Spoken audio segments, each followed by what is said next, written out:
Bonjour à toutes et à tous. J'espère que tout le monde va bien dans cette situation très particulière et compliquée qu'on vit tous actuellement. Bien sûr, on est ravis de vous accueillir sur ce webinaire. Je suis Patrice, responsable marketing chez Partout, et je suis accompagné de Sébastien, qui est responsable produit. Bonjour. Alors, dans les 20 prochaines minutes, on va aborder plusieurs parties. Donc, tout d'abord, on vous présentera rapidement l'intérêt de Google My Business. Ensuite, comment créer et valider les fiches pour un réseau d'enseignes. En 3, nos principales recommandations pour optimiser votre SEO local.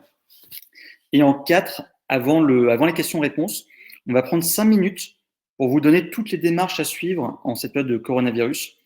Et après, bien sûr, on aura beaucoup de temps à vous consacrer pour répondre à toutes vos questions. Donc, n'hésitez pas à les noter sur le chat. On les prendra toutes une par une pour y répondre. Alors, juste pour information, l'objectif de ce webinaire n'est pas de faire un tutoriel, mais vraiment de vous donner les principales billes pour utiliser le potentiel de cette plateforme.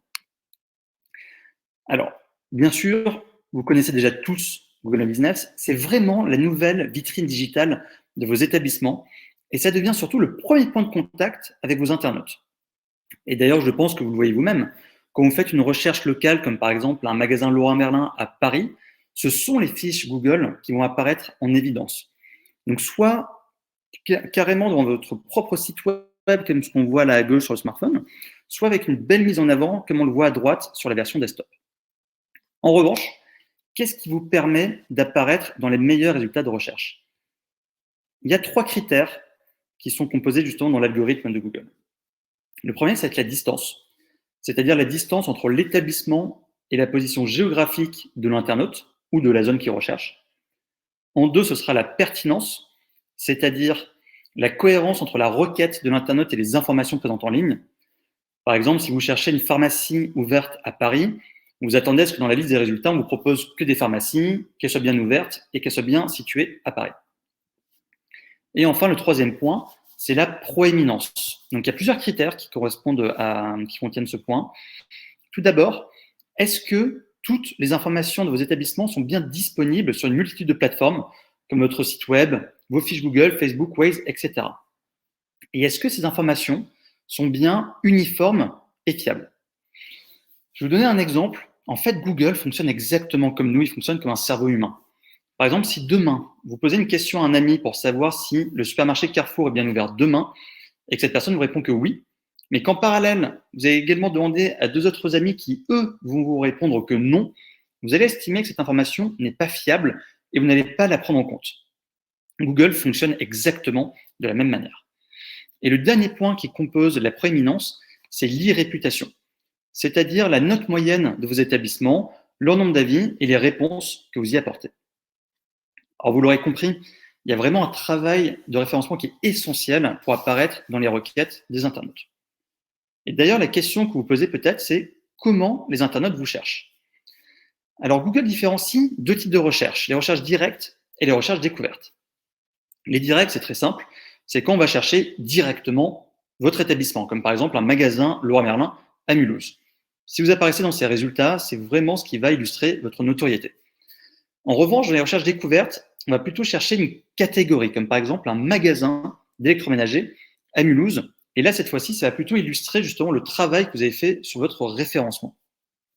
Et ce qui est dingue, c'est que 80% des recherches Google sont des recherches découvertes. Et ça, c'est énorme.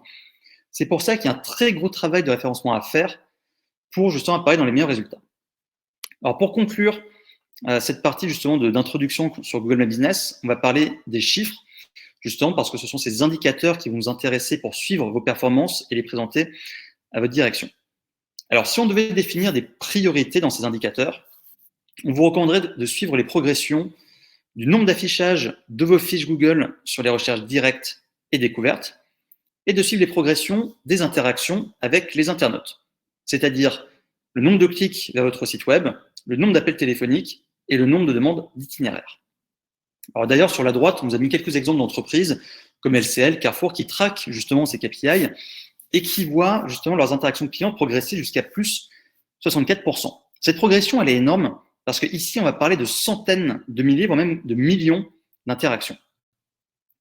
Alors maintenant qu'on vous a présenté l'intérêt de Google My Business, on va voir ensemble quelles sont les grandes étapes à suivre pour créer et valider les fiches pour un réseau d'enseignes. Alors, il y a 6 grandes étapes qui composent ce pas à pas et justement, on va tout voir justement une par une étape par une étape pour vous présenter tout ça. Tout d'abord, il est vraiment essentiel de mener un audit de vos fiches. Je ne sais pas si vous avez ce chiffre en tête, mais il y a 80% des internautes qui consultent les fiches Google avant de décider de se rendre ou non dans un établissement. C'est-à-dire qu'un point de vente qui n'est pas référencé, c'est une perte considérable de chiffre d'affaires. Donc, il faut vraiment que vous posiez les questions et faire un point à date sur est-ce que vous gérez bien vos fiches? Sinon, est-ce que vous savez si elles existent? Et si elles existent, est-ce qu'elles ont bien propriétaire? Est-ce qu'elles sont bien mises à jour régulièrement? À partir de là, vous allez pouvoir passer à l'étape suivante, qui est de créer un référentiel de données qui sera votre source de vérité. Ce référentiel, ça peut être un fichier Excel, une base de données, un site internet. Bref, il faut absolument avoir un endroit avec des informations complètes, correctes et mises à jour régulièrement pour tous vos établissements. Et d'ailleurs, sur la slide, on vous a listé vraiment les points essentiels à présenter justement pour Google et mettre à jour ces informations. Ensuite, c'est depuis votre compte GMB que vous allez pouvoir télécharger justement le fichier Excel d'Upload qui vous permettra de créer, d'indiquer et de mettre à jour toutes les informations de vos établissements. Alors, une information qui est importante, si vous voulez vraiment faire une validation groupée et massive de nombreux établissements, ce fichier doit contenir au minimum 10 établissements. 10 établissements, c'est le minimum demandé par Google pour faire une validation massive et groupée. Une fois que cet upload est terminé, vous verrez que vos fiches ne sont pas encore validées et que pour cela, il faut créer ce qu'on appelle un compte groupe d'établissement. Alors, qu'est-ce que c'est? Ce compte-là, il a 3 bénéfices. Tout d'abord, vous aurez une vue unique sur tous vos établissements. En 2, c'est aussi une validation simplifiée de vos fiches parce qu'on n'a plus besoin de recevoir le code de validation par courrier. Et en 3, c'est une gestion partagée, donc beaucoup plus simple avec les utilisateurs. Alors, pour créer justement ce compte groupe d'établissement, je vous ai mis un screenshot.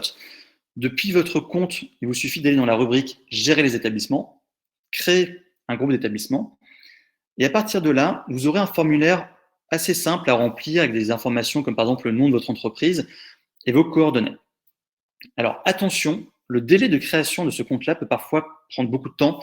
Ça peut aller jusqu'à 3 mois. C'est un maximum, mais voilà, ayez en tête que cette création peut parfois prendre beaucoup de temps. Et c'est une fois ce compte créé que vous aurez toutes vos fiches validées. C'est vraiment grâce à cette procédure que vous allez valider les fiches des établissements qui n'avaient pas de propriétaire et créer toutes celles qui n'existaient pas jusqu'alors. Alors maintenant, avant de donner la parole à Sébastien, on va juste voir un cas particulier. Comment faire pour récupérer et valider une fiche qui a déjà un propriétaire? Alors, il y a deux scénarios.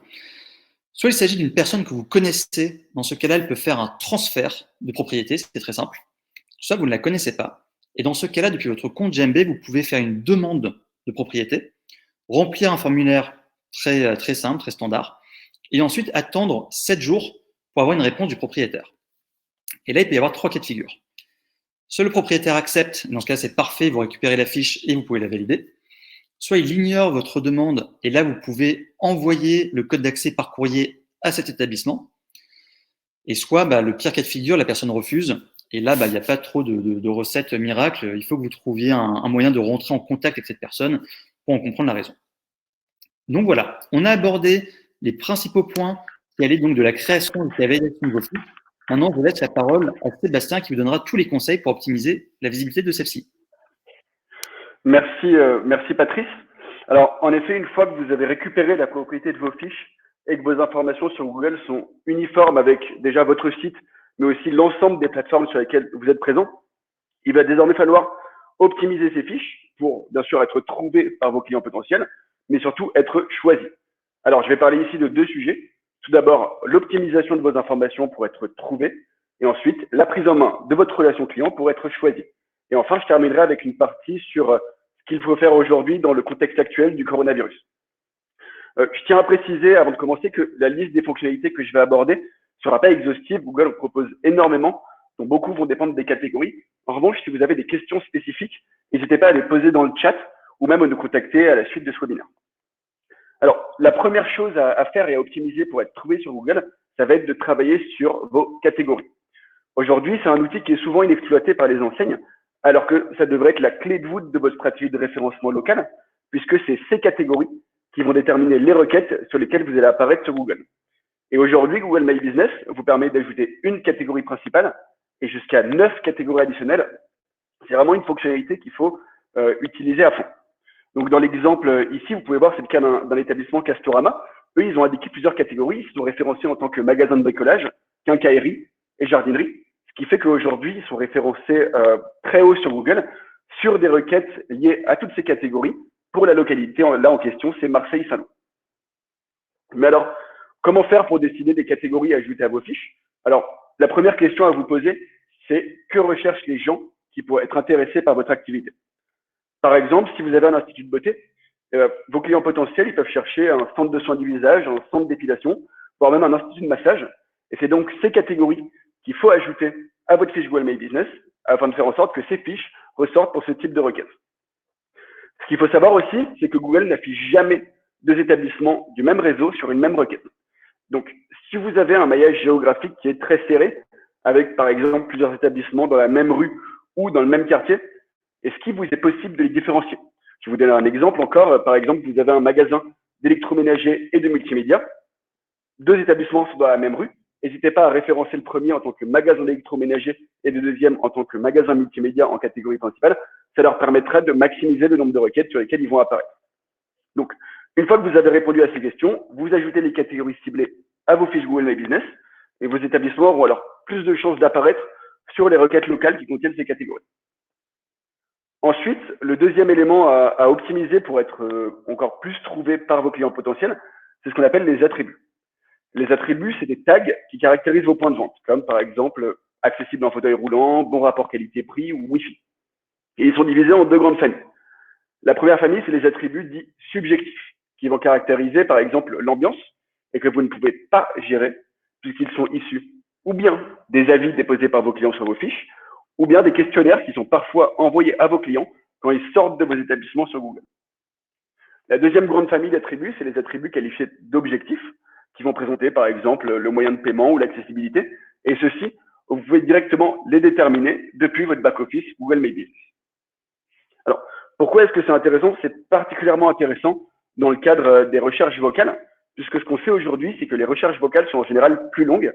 Elles contiennent 4 à 5 termes, alors que les recherches, on va taper dans la barre de recherche, elles contiennent en moyenne 2 à 3 termes. En effet, on va plutôt dire OK Google, je recherche un restaurant ouvert et accessible en fauteuil roulant avec le Wi-Fi. Alors que si on tapait dans sa barre de recherche, on taperait plus probablement restaurant à Paris. Si votre fiche contient ces attributs, donc spécifiés dans la première requête, elle aura beaucoup plus de chances d'apparaître sur ces requêtes. Ensuite, un autre élément qu'il est important d'optimiser pour maximiser le nombre de requêtes sur lesquelles vous allez apparaître, c'est les photos. Alors, tout le monde sait aujourd'hui que c'est important d'avoir une belle photo de couverture et un beau logo sur vos fiches. En revanche, ce que les enseignes et les établissements savent moins de manière générale, c'est qu'il y a un impact direct entre le nombre de photos sur une fiche et d'une part son référencement, c'est-à-dire son positionnement sur Google, mais aussi le nombre de contacts qu'elle va générer. Et cette courbe illustre, alors attendez, je vais changer la slide. Cette courbe l'illustre puisqu'il s'agit d'une étude qui est réalisée sur 45 000 établissements. Et on peut voir ici que les établissements avec 100 photos apparaissent en moyenne dans 7 fois plus de recherches découvertes. Donc les recherches découvertes, je rappelle que c'est des recherches qui sont liées à la catégorie de l'établissement, que la moyenne, alors que celles qui n'en ont qu'une apparaissent en moyenne dans 2 fois moins de recherches découvertes que la moyenne. Donc nous, ce qu'on vous recommande, c'est vraiment de mettre un maximum de photos sur vos fiches. Et enfin, le dernier point que je vais aborder dans le cadre de l'optimisation pour être trouvé, c'est les horaires exceptionnels, un sujet qui est particulièrement intéressant étant donné le contexte actuel. Alors, il y a 2 cas qui peuvent se présenter pour lesquels il faut ajouter des horaires exceptionnels. Le premier, c'est les jours où vos horaires habituels sont modifiés, comme cela peut être le cas aujourd'hui. Et le deuxième cas, c'est les jours fériés, même si vos horaires ne changent pas. Alors, c'est bien sûr important en termes d'expérience client, mais pas seulement. C'est aussi important en termes de référencement, puisque plus votre fiche est mise à jour régulièrement, plus votre fiche est active, mieux elle sera référencée. Et les horaires exceptionnels, c'est typiquement un exemple d'information qu'il est facile de mettre à jour régulièrement. Mais c'est aussi hyper important en termes d'image, puisque dans le cas des jours fériés, si vous n'indiquez pas vos horaires, comme vous pouvez le voir sur cette slide, Google affichera en orange, donc là vous voyez la mention, lundi de Pâques, ces horaires sont susceptibles de varier. Et ça, tout simplement parce que cet établissement n'a pas précisé d'horaire exceptionnel, même si ces horaires sont les mêmes qu'habituels. En revanche, si les horaires, exceptionnels sont bien indiqués, il va y avoir marqué dans cet exemple lundi de Pâques, horaire d'ouverture en vert. On va donc avoir confiance et les internautes auront donc beaucoup plus de chances de se rendre dans l'établissement. Donc voilà pour la partie optimisation pour être plus facilement trouvé. Donc j'ai parlé des attributs, des catégories, des photos et des horaires exceptionnels. Donc tous ces éléments, ça devrait vous aider à apparaître dans les requêtes Google. Mais maintenant que vous apparaissez, il va falloir être choisi, puisqu'on s'est tous déjà retrouvés dans les situations où on fait une recherche sur Google et les 3 établissements proposés correspondent à ce qu'on recherche. Eh bien, sur quoi on va baser son choix dans ce cas-là? Ça va tout simplement être sur la e-réputation de l'établissement. Et donc, il faut au plus vite commencer à gérer cette e-réputation. Et quand on dit qu'il faut la gérer, la première chose à faire, ça va être de répondre à vos avis. Répondre à vos avis, c'est hyper important. Il y a plein de raisons. Nous, on va vous en donner 3, les 3 principales selon nous. C'est important en termes de relation client. Puisqu'en effet, si vous répondez à un avis, l'internaute qui l'aura déposé va être notifié et vous montrer que vous l'écoutez. Il aura donc beaucoup plus de chances de revenir dans l'établissement, même dans le cas où il aurait déposé un avis négatif. Aussi, c'est hyper important en termes d'image de marque, puisque aujourd'hui, il y a 97% des internautes qui lisent les avis, qui lisent aussi les réponses qui y sont apportées.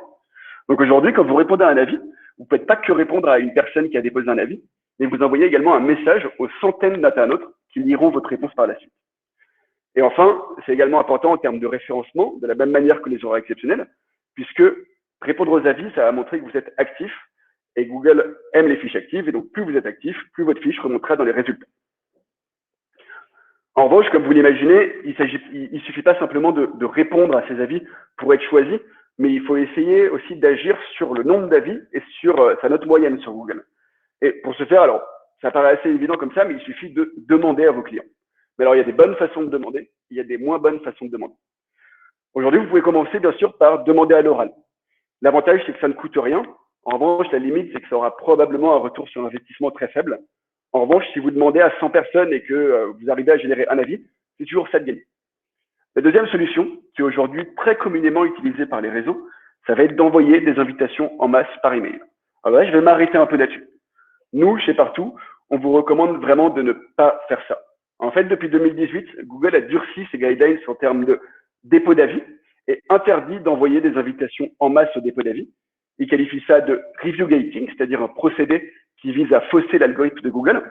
Et si demain, dans un mois ou dans un an, Google venait à détecter que vous avez généré des avis en envoyant des invitations en masse, eh bien, il pourrait tout simplement déréférencer votre fiche.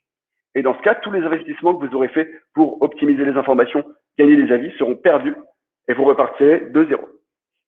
Et donc, nous, la solution qu'on pense la plus adaptée et celle qu'on teste actuellement avec nos clients, c'est d'envoyer des invitations par SMS au compte-gouttes dès la sortie du magasin. Alors, le SMS, c'est un média qui est hyper intéressant, tout d'abord en termes de taux d'ouverture, puisque le SMS, il a un taux d'ouverture de 94% contre seulement 14% pour le mail. Et il y a un autre aspect qui est intéressant, c'est l'aspect immédiateté. C'est-à-dire que quand on reçoit un SMS, on va tout de suite l'ouvrir. Donc, s'il est envoyé au bon moment, c'est-à-dire quand la personne est encore dans le magasin et qu'elle vient d'en sortir, l'expérience sera encore fraîche dans sa tête et elle sera du coup beaucoup plus apte à déposer un avis. Alors que si on leur envoie un mail, potentiellement, elle va l'ouvrir un jour, 2 jours après. Et dans ce cas-là, l'expérience ne sera plus fraîche et il y a des grandes chances qu'il ne dépose pas l'avis. Donc voilà pour la partie optimisation. Donc comment être trouvé, comment être choisi. Maintenant, on va complètement changer de sujet et un peu s'intéresser au contexte actuel et vous donner un peu les conseils quant à vos fiches Google My Business pendant l'épidémie qui nous touche. On a eu énormément de clients qui nous ont appelés et il y avait les questions qui revenaient étaient souvent les mêmes. La première, c'est dans quel cas est-ce qu'il faut fermer votre établissement sur Google My Business et comment faire? Alors, vous le savez déjà, aujourd'hui, seuls les établissements qui sont jugés comme nécessaires sont autorisés à ouvrir. On va par exemple parler des commerces alimentaires, des médecins, des pharmacies ou encore des buralistes. Mais attention, il y a quelque chose qui est hyper intéressant de savoir, c'est que si votre établissement est fermé physiquement, ça ne veut pas dire qu'il faut le fermer en ligne. Donc là, je vais présenter tous les différents cas de figure. Donc tout d'abord, le premier cas, c'est vous êtes un commerce jugé comme nécessaire, donc votre établissement reste ouvert. Si c'est le cas, il peut être intéressant de publier un Google Post sur vos fiches afin d'indiquer que l'établissement est ouvert, bien sûr, et aussi de rassurer vos clients quant aux mesures de sécurité qui ont été prises pour éviter la propagation du virus au sein de votre établissement. Aussi, c'est hyper important, si vos horaires habituels changent par rapport à d'habitude, de l'indiquer dans les horaires exceptionnels afin d'éviter de faire déplacer des citoyens en cette période un peu compliquée. Le deuxième cas de figure, c'est que vous n'accueillez plus de clients et que vous maintenez une ligne téléphonique. Par exemple, vous avez une profession libérale ou quelque chose comme ça. Dans ce cas, il faut, encore une fois, laisser votre établissement indiqué comme ouvert et surtout, il faut que le numéro de téléphone indiqué sur la fiche reste bien joignable.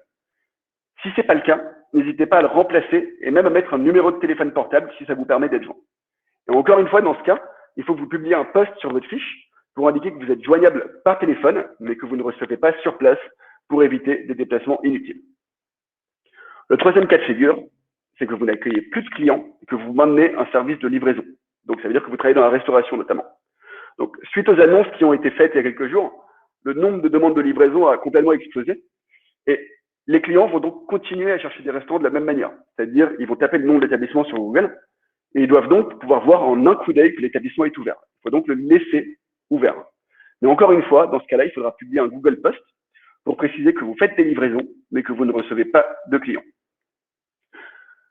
Et le dernier cas qui doit toucher beaucoup d'entre vous, c'est le cas où l'établissement doit fermer complètement. Alors, bien sûr, si votre établissement ferme, il faut l'indiquer sur Google. Mais attention, il y a des choses à ne pas faire. La première chose à ne pas faire, c'est supprimer vos horaires. Puisqu'en fait, si vous supprimez vos horaires, ceux-ci ils apparaîtront sur Google comme non renseignés, tout simplement, et l'internaute n'aura pas l'information de si l'établissement est ouvert ou fermé, et potentiellement on prend le risque qu'un internaute se rende dans l'établissement. La deuxième chose qu'il ne faut pas faire, c'est fermer définitivement l'établissement pour le réouvrir par la suite. Parce qu'en fait, si vous faites ça, Google va considérer que vous avez mis la clé sous la porte et votre référencement sera fortement impacté. Et quand vous le réouvrirez, il faudra des semaines, voire des mois pour retrouver la position que vous aviez avant de fermer votre établissement. Donc, ce qu'il faut faire dans ce cas, ce que nous, on vous recommande, c'est d'indiquer que votre établissement est fermé dans la rubrique horaire exceptionnel de votre fiche Google. Mais attention, il y a un autre sujet si vous êtes dans le cas d'un établissement qui ferme, c'est les doublons. Puisque, en fait, en temps normal, même si les doublons impactent le référencement, ils apparaissent très peu dans les résultats de recherche. En revanche, ce qu'on a remarqué, c'est qu'ils apparaissent beaucoup plus fréquemment en période de fermeture. Donc, si vous fermez, il faut que vous fassiez un audit de ces doublons et que vous contactiez le support Google pour les faire fusionner avec les bonnes fiches que vous souhaitez voir apparaître. Donc, voilà pour les conseils. Maintenant, je vais faire un petit focus sur les Google Posts parce qu'on en parle beaucoup, mais c'est pas forcément évident pour tout le monde ce que c'est. Donc, les Google Posts, c'est une fonctionnalité qui existe depuis 2017 et qui permet aux établissements de communiquer sur des événements ou des actualités locales. C'est hyper utile dans le cadre du coronavirus, puisque cette fonctionnalité, elle va permettre de rassurer et de communiquer sur les mesures de prévention, donc notamment dans le cas où vous avez un établissement qui est ouvert, indiquer une fermeture exceptionnelle, indiquer des dispositions spécifiques sur la livraison ou le retrait en magasin, ou par exemple donner des solutions pour les commandes. Alors, il y a différents types de Google Posts qui sont disponibles sur Google My Business. Des Google Posts pour présenter des offres, des produits, des nouveautés, des événements, et chacun de ces types de Google Posts a des contraintes qui lui sont propres. Aujourd'hui, nous, le type qu'on vous recommande d'utiliser, c'est les posts du type événement, parce que c'est les seuls qui sont affichés sur Google My Business pendant plus de 7 jours. Donc, c'est les posts événements qu'il faut utiliser dans ce cadre-là. Et enfin, dans un Google Post, vous pouvez rentrer plusieurs informations. Tout d'abord, une ou plusieurs photos. Petite précision, si vous voulez mettre du texte sur vos photos, pensez bien à le centrer au milieu de votre image, parce qu'en fait, dans l'aperçu Google, les photos sont tronquées et ils ne les verront en entier que s'ils cliquent dessus. Vous pouvez également ajouter un texte descriptif de 100 à 1500 caractères. Il faudra également ajouter un titre à votre événement qui pourra comptabiliser 58 caractères. Et enfin, vous pourrez ajouter un bouton, un call to action qui va mentionner par exemple en savoir plus, inscription, acheter, j'en profite ou réserver, et qui mènera vers un URL de votre choix. Donc voici pour nos recommandations en cette période un peu difficile. Je vais laisser Patrice conclure et on pourra passer aux questions. Ok, parfait. Merci beaucoup, Sébastien. Bon, la conclusion sera très, très rapide. La seule chose que je vais faire, c'est de nous présenter pour les personnes qui ne nous connaissent pas. Donc, chez Partout, on aide les établissements à attirer et fidéliser plus de clients grâce au digital. On a une solution qui est basée sur 3 axes, c'est-à-dire en premier temps la diffusion de vos informations d'établissement sur un maximum de plateformes comme Google, Facebook, Waze, et etc. En 2, ça va être la centralisation des avis Google, Facebook, TripAdvisor sur une plateforme pour que vous y répondiez plus facilement et que vous puissiez les analyser. Et en 3, c'est la récolte d'avis via des envois automatiques par SMS